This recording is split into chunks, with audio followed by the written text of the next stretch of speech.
Hey, what's good? It's your boy, Mixtape Moth, and today I'm going to do a review of the new Run the Jewels album entitled RTJ4. Let's get to it.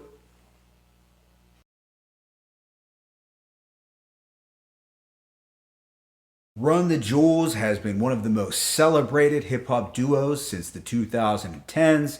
They consist of Atlanta rapper Killer Mike and Brooklyn, New York rapper and producer LP. Killer Mike emerged out of the Dungeon Family scene in Atlanta. He's a very direct, bold, and passionate MC that can really do it all as far as incorporate humor, storytelling, wordplay, and social commentary in his music. Killer Mike's lyrics are a little more straightforward and easier to interpret on a first listen than his counterpart LP, whose lyrical style is a little more indirect and coded in a sense.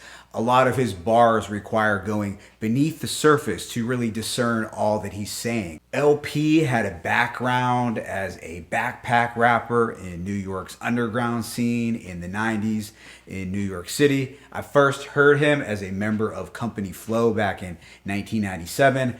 I can't say that I've followed him since then until now, unfortunately, although I always knew that he was dope. But I recall enjoying Company Flow's Fun Crusher Plus album a lot back then. So I have to admit that I'm really late to the party with these guys as a duo. This is actually my first time really listening intently to one of their projects. Yeah, that sounds awful, right? But you know what? I guess their crossover appeal at the time made me somewhat skeptical, as well as the reality that some of the folks who kept hyping them up were a little too hipster and their musical taste really didn't match mine for me to take their word for it. But hey, it's better late than never, and I do acknowledge that I was missing out. That being said, I was really impressed with this effort.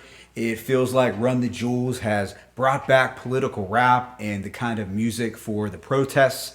And I praise them for being able to do so, especially given the climate that we are in today, but also because that voice from prominent artists had been sorely lacking for some time. So on this album, we get a wide array of topics ranging from political activism, social commentary regarding race and privilege, police brutality, spirituality, and attacks on corrupt economic systems, i.e., capitalism. As you are probably aware, Killer Mike has been an avid Bernie Sanders supporter, and at times a lot of the messages and ideas in Run the Jewels' music is in step with what the Bernie campaign has loosely advocated. For the younger generation and folks that weren't old enough to remember the days of Public Enemy and BDP in the 80s, and even later on into the early 90s with pro-black and Afrocentric groups like A Tribe Called Quest, De La Soul, and Brand Nubian, then I'm excited for you all because this album is your chance to witness what those movements sounded like and felt like, but of course this time with a more modern twist. This album consists of 11 very well produced tracks. The instrumentals sound very 80s inspired in that you were getting a lot of sub bass, break beats, sci-fi synths, and that sound you would have heard from Public Enemy's The Bomb Squad, EPMD, or even the Beastie Boys. And also I'm detecting a bit of a Yeezus influence on some of the production as well. At times the beats are very minimal, industrial, very hard-hitting with a slight rock influence. It's a fun and enjoyable listen that often plays out like a live DJ set. It's pretty high energy most of the time with nice beat shifts to slow the pace down when needed, but this thing is pretty much on go mode from the start. There are many brash and aggressive old school hip hop backdrops, although I would say the production becomes more experimental with elements of jazz, blues, and funk as the album progresses. But with that being said, let me get into a track by track breakdown. The intro, Yankee and the Brave, is an extremely bold way to kick this album off. It really embodies the kind of production sound and lyrical content that we are going to hear on the rest of the project. LP and Killer Mike are rightfully calling out crooked cops right off the bat. They don't care if it offends you because the system is unjust. Their response is, "Everybody hit the deck. We don't mean no harm, but we truly mean all the disrespect." Ooh La La was released a few months back. This is probably the most boom bap or 90s inspired track on the album. Obviously, it features Greg Nice of Nice and Smooth and scratches from the legendary DJ Premier. I like the slow rolling piano loop. It feels very Gangstar-esque, but with a slight psychedelic vibe. To make it more contemporary sounding, you get an Old Dirty Bastard reference as well as one about J. Rue the Damager. So this one is kind of the purest dream. The record Out of Sight samples the instrumental used for DOC's classic It's Funky Enough. If you haven't listened to the original, then you have likely heard other artists sample this beat over the years. Now, initially I thought, I heard this sample used so many times before, but you know what? It ended up going so well with their ferocious flows, witty wordplay, and the upbeat energy that everyone brought to the table, including 2 Chainz. 2 Chainz cleverly states, "I buy a hot dog stand if I'm trying to be frank." So this record has that lively and playful kind of energy.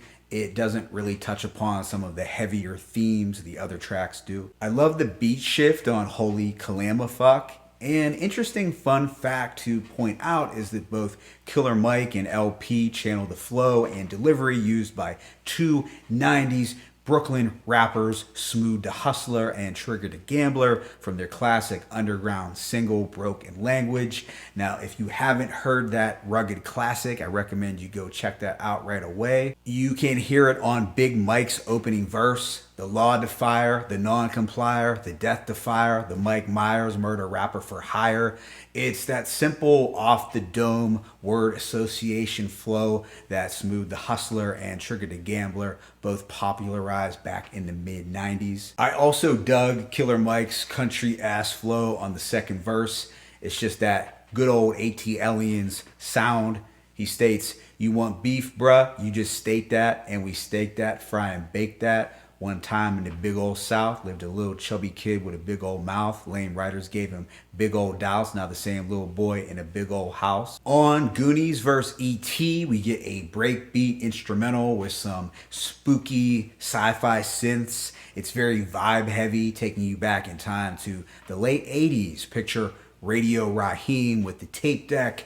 That era is just oozing out all over this record. While I thought LP's verse was solid, Killer Mike definitely stole the show with his entire verse. I mean, the whole thing is basically a quotable. Man, Mike is calling out everyone from the fake woke Twitter folk to the powers that be, in which he labels as generators of the genocide. He definitely killed it and was spot on with his denunciations of the failed system. And just when I thought Killer Mike's verses couldn't get any more realer or stand out, we get the track Walking in the Snow. This is without a doubt my favorite on the album and possibly the most impactful overall. Not only are we getting some very bouncy and experimental production, but Run the Jewels is getting to the essence of what is happening right now with systemic racism and police brutality, although unfortunately these realities have been going on for far too long. I really dug Gangsta Boo on the chorus. I thought she brought a sexy southern bounce flavor to the record. There's so many great bars and concepts on here from both Mike and LP, but I'm going to read another impressive one from Killer Mike. He states, "They promise education, but really they give you tests and scores, and they predict in prison population by who's scoring the lowest, and usually the lowest scores the poorest, and they look like me, and every day on the evening news, they feed you fear for free, and you so numb you watch the cops choke out a man like me until my voice goes from a shriek to whisper, I can't breathe, and then you sit there in the house on the couch and watch it on TV. The most you give is a Twitter rant and call it a tragedy, but truly the travesty, you've been robbed of your empathy. I mean, who do you know that is able to sum up the current times this well?" I'll wait. While I love the concept of Just, I wasn't in love with the sonic feel to it as much as some of the other records. Maybe I'm just not a huge Zach De La Rocha fan, although I did respect what he was saying on here. I don't know, but I just really couldn't get into this one sonically. But I really dug how Killer Mike was calling out Donald Trump and exposing a lot of the inherent racism and inequities within the system. Pharrell did his thing on the chorus with the 13th Amendment says that slavery is abolished. Look at all these slave masters posing on your dollar. As far as political messages go, I love it, but I just wasn't crazy about the beat nor the Zach De La Rocha vocals. There's something about the production on Never Look Back that sounds like it could have been produced by Ill Mind. I'm loving the 80s video game sounding instrumental. This is another fun record in a vein similar to Goonies vs. E.T. You get a lot of hard-hitting braggadocio as well as some personal insights and reflections. LP talks about his upbringing in Brooklyn, New York with 81 when I first moved to the county where the Kings is, walked past St. James Place where the King lived. Hopefully y'all caught that Biggie reference, but if you didn't know, now you know. The track The Ground Below is the most rock rap influenced on the project. It sounds like a mix of some old school Run DMC meets the Beastie Boys. I'm normally not a huge fan of the fusing of rock and rap on the same track, as it can sometimes give off too much of that white guy in the gym energy, but I actually like this one because it's very hard hitting and I can appreciate that hard nosed and in your face nature to the track. Pulling the Pin is easily my second favorite record from the album, the first being Walking in the Snow. Instrumentally, this has a timeless feel. There's just a seamless blend of funk, rock, soul, and blues all woven together. The Maven Staples bridge is absolutely fantastic. I thought we also got one of LP's strongest verses. He states, "From a long line of the rancidest swine came the violators, the cloven foot designers of high crime for the iron ages." Wow, that's a lot to unpack right there. There is a spiritual component to this record as well, as both artists talk turning inward to fight off the evils of capitalism, pedophilia, and political devils. Killer Mike puts his underlying message in full display with "Fuck the political, the mission is spiritual." The closing record, A Few Words for the Firing Squad, might be one of the most poignant moments on the album. Both LP and Killer Mike discuss the trials and tribulations that have made them better and stronger men. Mike shares how the death of his mom impacted him and nearly broke him down. As he states, "It's crippling, make you want to lean on a cup of promethazine, but my queen say she need a king, not another junkie flunky rapper fiend. Friends tell her he could be another Malcolm, he can be another Martin. She told her partner, I need a husband more than the world needs another martyr." The beat builds with an epic and cinematic feel, even though the production is softer with a saxophone worked in. I'm actually getting some To Pimp a Butterfly vibes with this style of instrumental, but I really think that Mike and LP deliver some of their most brilliant and powerful bars on this closing record. Overall, I give this album a rating of 4.5 out of 5. Trap lovers and fans of flashy bangers might not appreciate the vibes on this record, but I don't think those folks had any real intentions of listening to Mike and LP anyway. But that's not to say that there aren't bangers on this project, but they aren't the trap flavored kind. And if you are apolitical, which sounds kind of hard to believe given everything that's gone on recently in the country, then this album won't be your cup of tea. However, I feel that this project has a strong likelihood for setting a new standard in political or conscious rap. It's too early to tell, but I think that it definitely represents a shift in sound and awareness from the majority of mainstream hip hop. So for that, I truly applaud Run the Jewels for bringing about that consciousness and doing it in a colorful, fun, and sonically pleasing way. It is truly a soundtrack for the times. Now, this style of rap is nothing new, but I can't think of any other current MCs who could sum it up or articulate this vision any better or clearer than Killer Mike or LP. Politically charged rap may be back in a big way. My favorite tracks include Ooh La La, Holy Calamafuck, Goonies vs. E.T., Walking in the Snow, Never Look Back, Pulling the Pin, and A few words from the firing squad. Let me know your thoughts on this album in the comment section below. Was this project dope? Was it a nope? What should I check out next? It's your boy, Mixtape Moth. I'm signing out, but be sure to hit that like button and please subscribe.